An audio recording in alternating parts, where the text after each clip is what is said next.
आज हम exercise 3.4 question number 2 का फोर्थ पॉइंट सॉल्व करेंगे। फोर्थ पॉइंट में हमें दिया हुआ है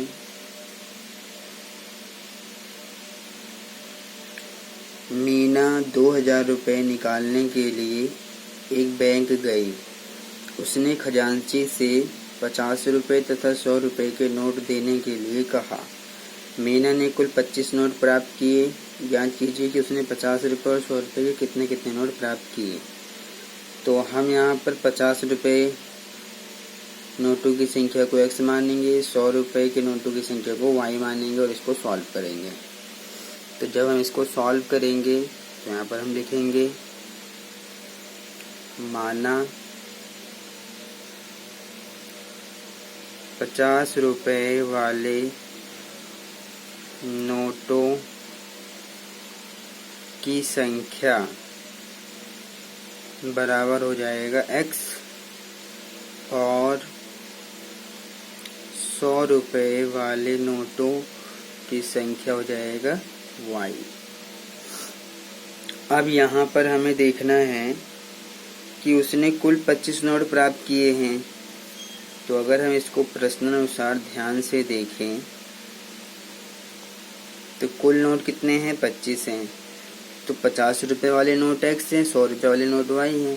तो दोनों नोट मिला के 25 हैं, यानी कि x प्लस वाई बराबर आ जाएगा 25। पहला समीकरण यहाँ से बन गया।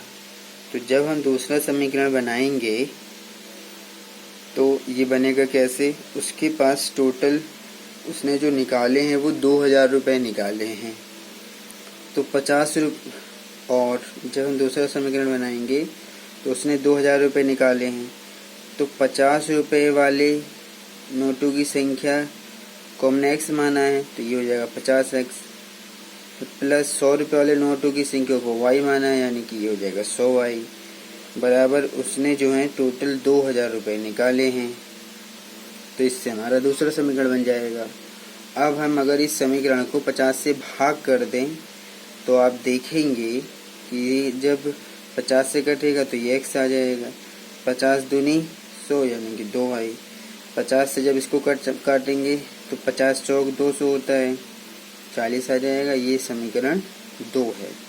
अब आप इसको विलोपन विधि से हल कर सकते हैं। तो जब हम विलोपन विधि का प्रयोग करेंगे, विलोपन विधि से, तो x प्लस वाई बराबर 25 समीकरण 1 और x प्लस 2y बराबर 40 समीकरण 2। तो यहाँ पर अगर हम घटा दें तो निशान बदल जाएगा। प्लस में है तो माइनस, माइनस में है प्लस में है तो माइनस, प्लस में है तो माइनस। तो ये हम घटा रहे हैं तो लिख देते हैं घटाने पर, तो निशान भी बदल गया। और अब आप देख सकते हैं x से x कट जाएगा और यहाँ पर 2y, यहाँ पर 1y है तो घटेगा तो माइनस का y बचेगा क्योंकि माइनस का ज़्यादा है। यहाँ पर भी माइनस का आ जाएगा, कितना 15 आ जाएगा। तो माइनस माइनस कट के y हमारा 15 निकल गया। अब इस y का मान किसी भी समीकरण में रख सकते हैं। y बराबर 15 समीकरण 1 में रखने पर, तो समीकरण 1 क्या है हमारे पास, समीकरण 1 है x प्लस वाई बराबर 25। तो x प्लस वाई का मान 15 है बराबर 25। तो x कितना निकल जाएगा, 25 माइनस का 15 यानी कि 10। तो इस तरह से x और y का मान आ गया। तो अब आप यहाँ पर लिख सकते हैं अतः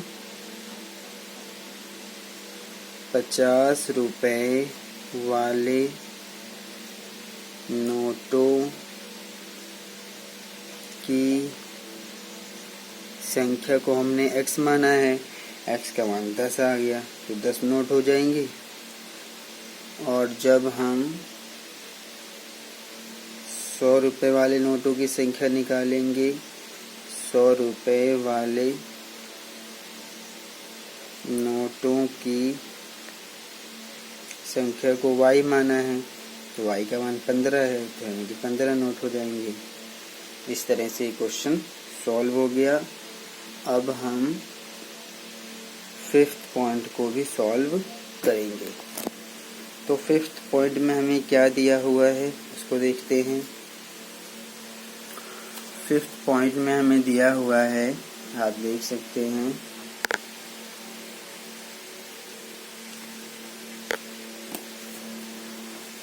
फिफ्थ पॉइंट में है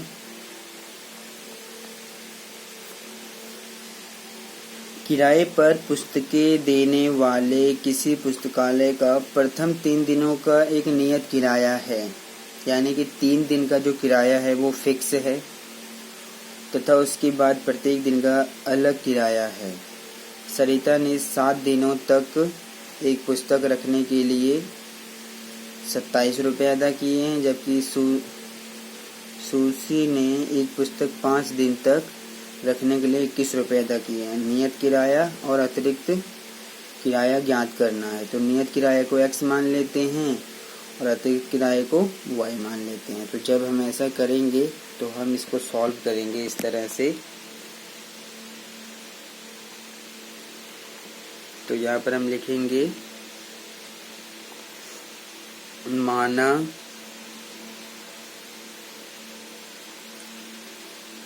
स्थिर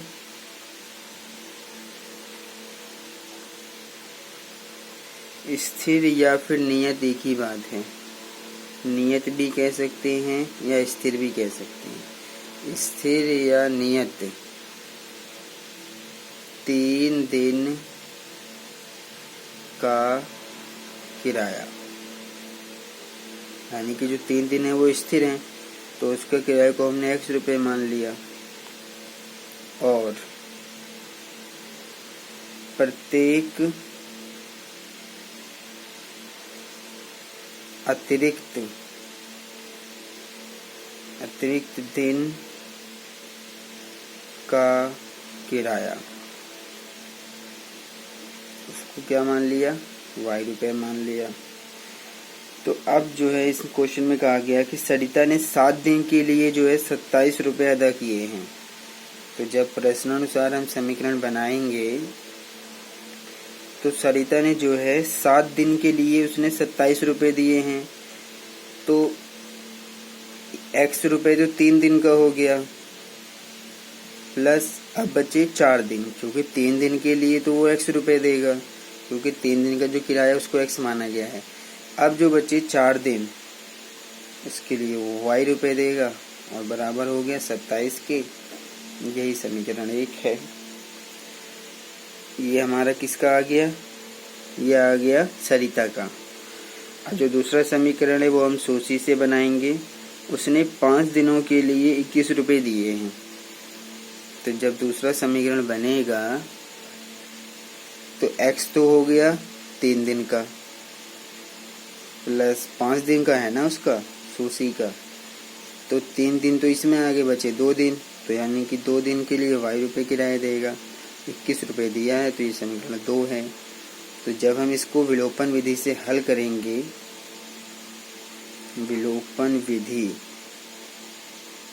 से, तो ये आ जाएगा x प्लस 4y बराबर 27 समीकरण 1 और x प्लस 2y बराबर 21 समीकरण 2। तो अब जब हम इसको घटा देंगे तो निशान बदल जाएगा, घटाने पर तो माइनस माइनस माइनस, ये कट गया और यहाँ पर माइनस का वो प्लस का ज़्यादा है तो ये आ जाएगा 2y बराबर, यहाँ पर भी प्लस का ज़्यादा है तो 27 में से 21 घटा देंगे तो कितना आ जाएगा, 6 आ जाएगा। तो y का मान आ जाएगा 6/2 यानी कि 3। अब हम x का मान निकालेंगे तो ये 21 और 6 हो जाएगा 27। अब हम y का मान किसी भी समीकरण में रख देते हैं तो y बराबर 3 समीकरण 1 में रखने पर तो समीकरण 1 हमारे पास कितना है, x प्लस 4y बराबर 27 है।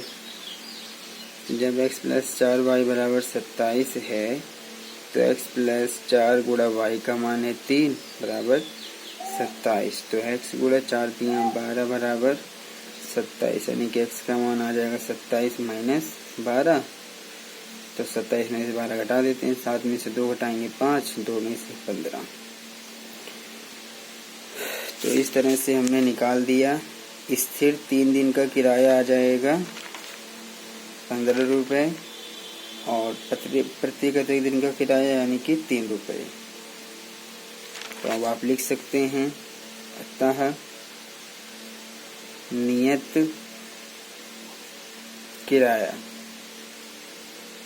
किराए को x माना है तो यानी कि 15 रुपये, और प्रत्येक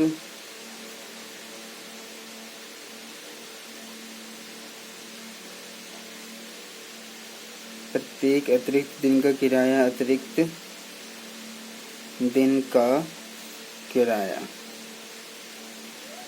यानी कि y, और y का मान निकला है 3,